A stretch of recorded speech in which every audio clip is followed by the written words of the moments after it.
से पेश नहीं आते। मेरा नाम खदीजा है। मैं आपको एक सुन्नत की बात बताऊंगी। अच्छे बच्चे कोई चीज ले तो दाएं हाथ से ले, इस तरह किसी को कोई चीज देना है तो दाएं हाथ से दे। अस्सलामु अलैकुम वरहमतुल्लाहि वबरकातुहू।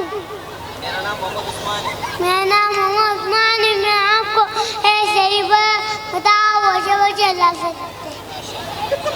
मेरा नाम सुमेरा है। मैं आपको एक अदब की बात बताऊं। अच्छे बच्चे अपनी किताबों और कापियों पर अदब करते और उनको फाड़ते नहीं।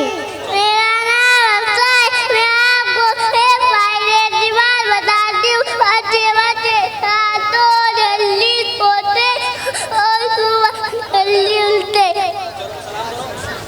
अस्सलामु अलैकुम वरहमतुल्लाहि वबरकातुहू।